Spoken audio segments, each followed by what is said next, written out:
Good morning, good afternoon, good evening, kung anong oras man kayo nanonood. Ako si Engineer Justin and welcome to Just Teach. For video lecture series 1, i-discuss natin ang pre-calculus. Every now and then, i-upload ko yung mga succeeding lectures, so para updated kayo, like and subscribe sa aking YouTube channel, tsaka pa-like and follow na rin sa aking Facebook page. Yung mga links andyan, nasa description lang. So for lecture 3, start na tayo sa Conic sections, magsimula tayo sa circle. Okay, tumatanggap ako ng private tutorial. Kung magpapa-tutor kayo, message nyo lang ako. Then, pag dumating yung time na dumami yung mga likers, followers, subscribers, pwede kayo mag-request ng topic, then ila-live lecture ko. Tsaka kung na-appreciate nyo yung mga turo ko, may natutunan kayo, ito yung QR ko sa GCash. Tulad nung paulit-ulit kong sinasabi, basta galing sa puso, highly appreciated ko na yan. Okay, pwede na tayo mag-start. Tulad ng mga nakaraang lectures natin, bago ako magsimula ng lecture, i-off ko muna yung camera ko. Papakita ko sa katapusan ng video. Okay, ang circle daw by definition is set of all points having a fixed distance from a fixed point. In terms of conics, meron daw tayong cone. Kapag yung cone kinat mo horizontally, ang magiging resulting cross-section yan ay circle, tulad nung nandiyan sa figure. Okay, circle. Ano ba ang tinutukoy na fixed point? Yung center ng circle na may coordinates HK. Ang H is yung x-coordinate ng circle, ng center ng circle, and yung K is yung y-coordinate ng center ng circle. Una parati si HKK, yung palatandaan ko dyan, Hong Kong. Ano naman ang fixed distance? And yung radius. Okay, pag-usapan naman natin yung mga equations ng circle. Una, general form. Mapapansin nyo sa general form, ang coefficient ni x squared at ni y squared ay 1. Highly advisable ko sa inyo na pag mag-evaluate kayo, gawin yung 1 parati yung coefficient ni x squared at ni y squared. Okay, mamaya maintindihan nyo kung bakit. Then, isa pa is yung standard form. Kung mapapansin nyo standard form, unang tingin pa lang, malalaman nyo na agad yung value ni h, yung value ni k, at yung radius. Pero paano kung given tayo ng general form? Tapos gustong ipaalam sa atin yung HK tsaka yung R. Paano natin siya i-convert standard form? Okay. May step-by-step procedure tayo dyan. May binigay akong example na general form. Nandyan sa taas yung x squared plus y squared minus 4x minus 2y minus 139 is equal to 0. Gagawin natin standard form yan. Okay? Step by step. Step 1, tulad nung kanina ko pa sinasabi, make sure that the coefficients of x squared and y squared is 1. Mukhang 1 naman, so okay, proceed tayo. Step 2. Group all terms with x, then group all terms with y. Lahat ng makita mong x dyan sa equation natin, regardless kung anong degree, segregate mo, group mo sa kabila. Yan. Then, same sa y. Yan. Regardless kung anong degree, makita mo may x, i-group mo agad. Nakita mo may y, i-group mo rin agad sa isang tabi, magkabila. Transpose the constant term to the right-hand side of the equation. Ang constant term natin, ito negative 139. Transpose natin. Pag transpose natin, positive na siya sa kabila. Step 4. Okay, gagawin natin to per group. Divide the coefficient of x and y by 2, get its square, then add it to the respective group. Okay, ano ibig sabihin dyan? Ulitin ko, gagawin natin to by group.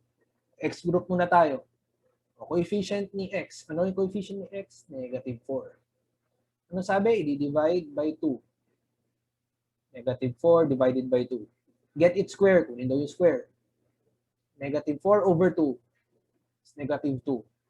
Negative 2 squared is 4. Ayan. Ayan yung then add it to the respective group. Inad ko siya dyan. Okay, y group. Same procedure. Negative 2 over 2 squared. Negative 2 divided by 2 is negative 1. Negative 1 squared is 1. Okay, next step. Add both answers obtained in step 4 to the constant in the right-hand side of the equation. Kung ano yung sagot natin dito sa step 4, which is 4 and 1, add lang natin sa kabila. Bakit? Para mabalance yung equation. Then, factor each group. O, recall natin paano mag-factor.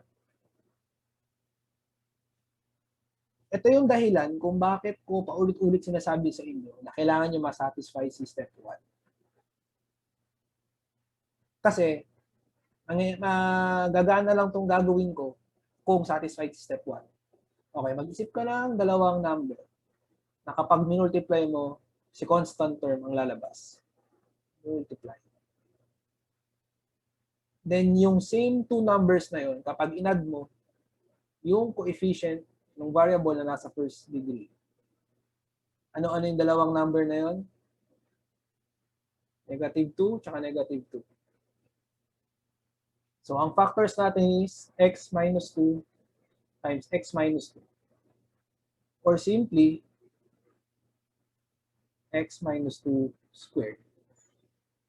Okay, kay y group naman, same procedure. Isip ka raw ng dalawang number. Pag minultiply mo, yung constant term. Then yung same two numbers na yon, kapag inad mo, yung coefficient na nasa first degree. Ano-ano yung dalawang numbers na yon? Negative 1 tsaka negative 1.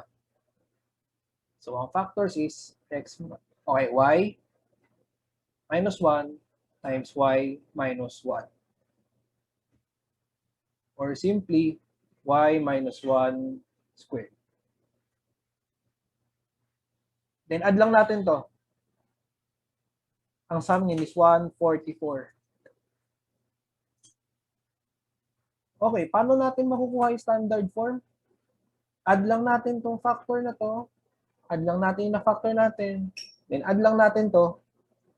Standard form. Okay, verify natin. Alamin natin uli yung formula ng standard form. Sulat ko rito. X minus h squared plus y minus k squared is equal to r squared. Okay, tama, di ba? Tama, standard form na nga to. Alamin natin si h, k, tsaka r. Ang h natin is 2, ang k natin is 1, and yung r is 144. Syempre mali yan. Common mistake yan. Ang 144 is r squared. Okay, ingat kayo dyan. Bago mo makuha yung radius, square root mo muna. So, ang radius is 12.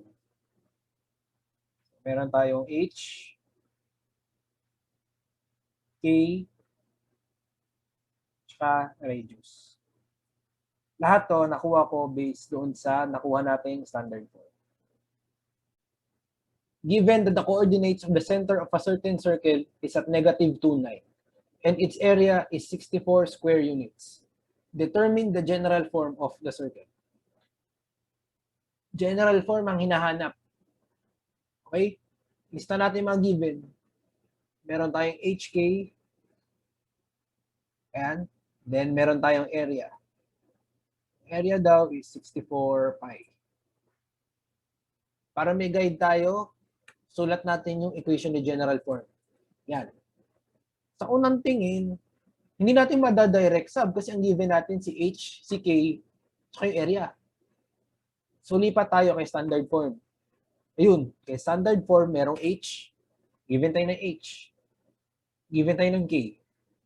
Radius, given ba tayo? Hindi tayo given na radius, pero given tayo ng area. O meron tayong area, malalaman natin si radius. Okay, paano?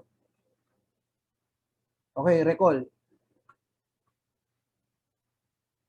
Recall na ang area ng circle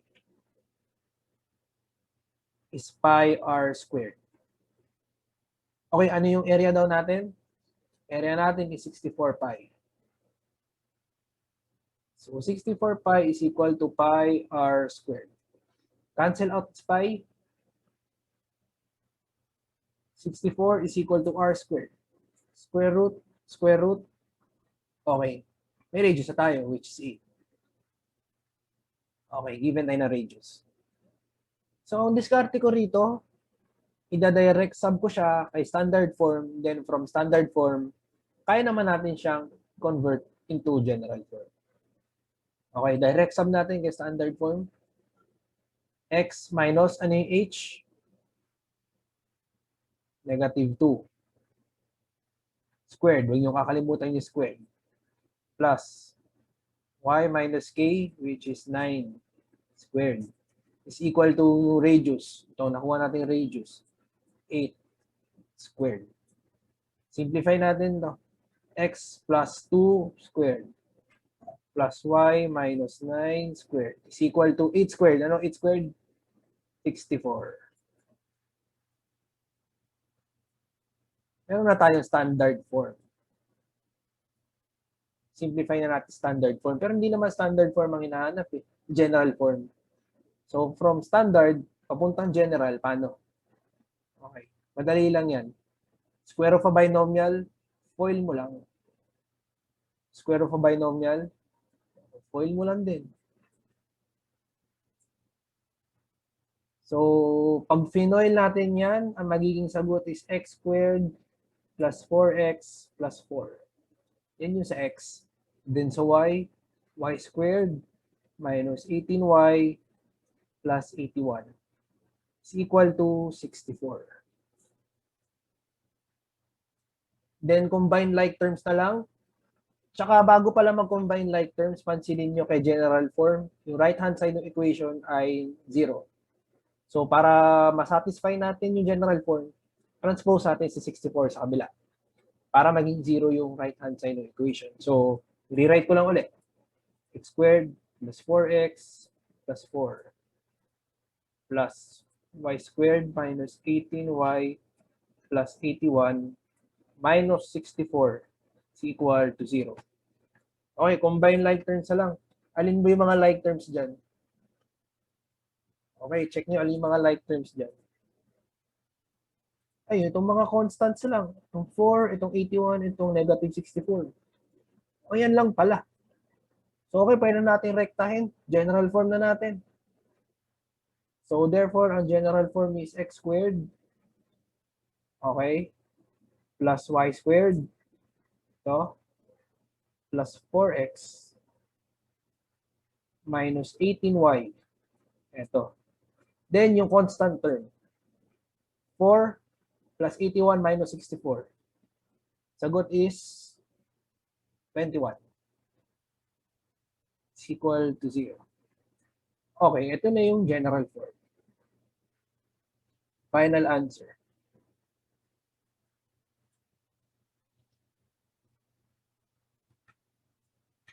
Next problem. Graph the circle with the general form 3x squared plus 3y squared plus 30x minus 12y minus 60 is equal to 0. Okay, general form naman yung given, i-graph daw natin. Unang tingin sa general form, hindi natin alam sino si h, sino si k, at ano yung radius. So, kailangan natin siyang i-convert to standard form. I-rewrite ko yung given. Ang coefficient ni x squared at ni y squared dapat 1. E 3 yan. Anong gagawin natin? I-divide natin lahat ng terms by 3. So, pag nangyari yun, ano ang coefficient niya? X squared plus y squared plus 10x minus 4y minus 20 is equal to 0. Next step is i-group natin. Lahat na makita mo x, regardless kung anong degree. Same sa y. Then itong constant term na negative 20, transpose mo dun sa kabila. Next step. Coefficient ni x. Di-divide natin by 2. Then divided by 2. Kunin natin square. 10 over 2 is 5. 5 squared is 25. Advice ko sa inyo, pagkalagay nyo rito, i-balance yun agad sa kabila. Kasi madalas yung nakakalimutan. Okay? Then negative 4. Coefficient ni y. Negative 4 divided by 2 squared. Negative 4 over 2 is negative 2. Negative 2 squared is 4. 4. Pagkalagay mo dyan, balance mo na rin agad sa kabila para hindi mo makalimutan. Factor. Inuruan ko na kayo paano mag-factor kanina. So, bibilisan ko na lang. X plus 5 squared plus y minus 2 squared is equal to, kunin yung sum nito. 20 plus 25 plus 4 is 49. Rewrite natin standard form. Verify natin kung standard form na nga ba yan. Ano ba ulit ang standard form? X minus h squared plus y minus k squared is equal to r squared. So, okay, standard form na nga siya. At si h ay negative 5. Okay, bakit negative 5? Kasi mapapansin nyo kay standard form, naka-minus, di ba? Eh, ito, naka-plus. So, para ko na rin siyang sinulat as x minus negative 5 squared. Itong negative 5 na to, ito yung h. Kaya siya negative 5. Okay? Then, ang k is 2. So, na-establish natin yung coordinates ng center, which is negative 5, 2. May center na tayo. Next, radius. Radius na kayo mag-iingat. R squared is equal to 49. Kunin nyo muna yung square root. Kung nakuha yung square root, tsaka yung makukuha yung radius. Square root of 49 is 7. Okay, may center na tayo, may radius na tayo. Pero hindi pa yun yung final answer kasi pinapagraph sa atin yung circle. Okay, paano mag-graph? Okay, may Cartesian plane ako. Unang-una, i-plot mo yung center ng circle. May coordinates na negative 5, 2. Galing dyan sa point na yan, gubuhit ka ng line na may kasing haba ng radius. Anywhere, kahit saang direction. So, trip ko, sabihin natin pakanan. Ayan, na may haba na 7 units. Then, kuha kayo ng compass. Yung patalim, nandito sa center. Then, yung lapis, itapat nyo rito sa dulo ng radius. Then, ikot nyo lang, na-plot nyo na yung circle. Okay, yan na yung final answer natin. Kasi na-plot na natin yung circle. Okay, that's it for lecture 3. Yan na yung last sample problem natin. Abangan nyo pala yung susunod na lecture natin. Conic sections pa rin tayo, parabola na. Then coming soon after nung parabola, conic sections ulit, ellipse. Okay, may mga natutunan naman ba kayo? Okay, sana may mga natutunan kayo. Kung may mga natutunan kayo, huwag niyo kalimutan mag-like and subscribe sa YouTube channel natin. Then huwag niyo rin kalimutan mag-like and follow sa aking Facebook page. And kung may natutunan kayo, na-appreciate niyo turo ko, ito ulit yung QR ko sa GCash. Okay, paulit-ulit kong sinasabi, basta galing sa puso, appreciate ko na yan. Okay, kita-kita tayo sa lecture 4. Salamat. Thank you.